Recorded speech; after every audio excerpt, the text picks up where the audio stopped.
Bismillahirrahmanirrahim. Si gjithmonë e fillojmë me emrin e Allahut Madhreshëm. Atij e shprehim gjithmonë falënderimet. Së dyti, selamet gjithmonë i përcjellen për më të mirën e njerëzimit Muhamedit alayhis salam, për gjithë pejgamberët para tij dhe për gjithë njerëzit e mirë të kësaj bote.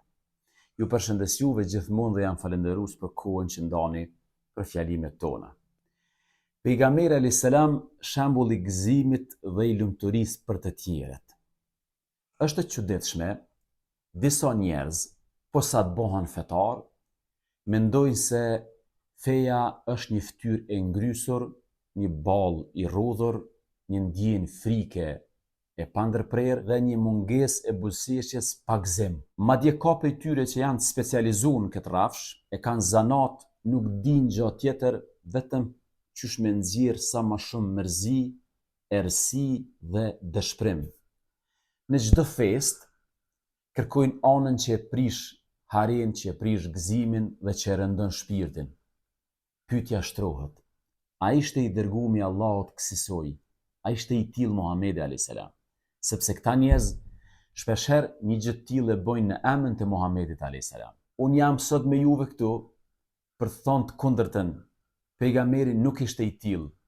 Ai ishte burim i gëzimit e i hares për gjithë shoqërinë e tij. Pejgamberi alayhis salam jetoi gjithë jetën duke u përpjekur rrugën e fesë, sepse ishte i dërguari i Allahut, siç dihet, e kishte mision për hapjen e fesë dhe besimit islam.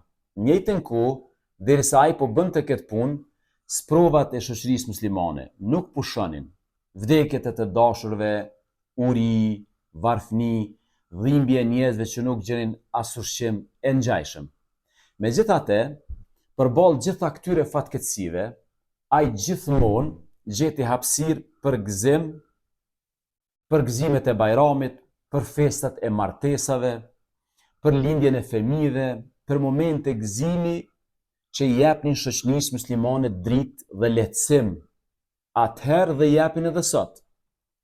Pejgamberi alayhis salam, si shembull, hyri në shtëpi ditë bajrami. Dy vajza të vogla me def po këndonin. Ai u shtri dhe e ktheu fytyrën në anën tjetër. Pastaj, ndërkohë, u fut Ebu Bekri dhe tha, me zot lart, instrumentet muzikore të djallit në shtëpinë e pejgamberit alayhis salam. Hazreti Muhamedi e ktheu fytyrën dhe i tha: "Leri, çdo popull ka festën e vet. Ne sot kemi fest. Kjo është festa jon." Ai nuk deshti që shoqëria e tij të jetoj vetëm me dhimbje, trishtim apo frikë. Përkundrazi, ai u lejoi njerëzve të gëzohen, të këndojnë, të festojnë, të bëjnë ahengje, të gëzohen fëmijët dhe gratë, të kënaqen me familjet e tyre, edhe në mesin e vështirësive, edhe kur ka sprova, kur ka telashe. Sigurisht në kufet e mësimeve dhe, si më thonë, porosive të Zotit Madhreshëm. Ai kur nuk tha, jeta është vetëm ze, nuk ka vend për gëzim apo martesa, festa e ahengje. Muhamedi alayhis salam dëshironte që muslimani të jetonte një jetë të bukur dhe të ekuilibruar, një jetë mbaraspesh, një jetë mesatare. Të ishte i vetëdijshëm se sprovat janë të shumta edhe s'nalen, por edhe se shpirti ka nevojë për lehtësim, për buzëqeshje dhe ka nevojë për çastje hareje, ka nevojë për çastje defrimi, domethënë pavarësisht rrethonave. Kështu ishte jeta e Muhamedit alayhis salam.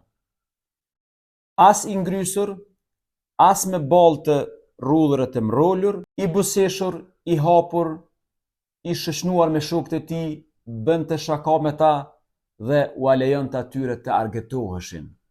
Prandaj, shembulli i tij mbetet burim i gëzimit dhe i buzëqeshjes. Ai tregoi se jeta e besimtarit nuk është as trishtim i vazhdueshëm, as ankth për ahiretin, por një ekuilibër i madh mes shpresës dhe frikës, mes seriozitetit dhe mes gëzimit.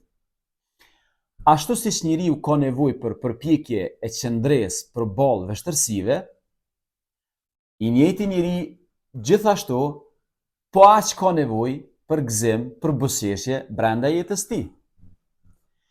Këtë harmoni të plot e gjejmë në jetën e Muhamedit a.s. Prandaj themi, fen predikojeni me buzëqeshje. Kur të flisni për fe, folni me buzëqeshje. Nuk është feja ra e zezë, as fatkeqësi, është shpallje Zotit madhreshëm. T'ju jep ose t'ju sjell kënaqësi, qetësi dhe siguri zemrave dhe shpirtave të njerëzve. Kjo fe, buzëqeshjen e bëri adhurim që të shpërblehemi për të. Buzëqeshja në fytyrën e vllaut tënd është sadaka, është lëmosh. Në këtë mënyrë, kushdo që e bën fytyrën e vrenjtur, të mrolur, e të zymt, le ta di se ai është në kundërshtim me fenë tonë islame.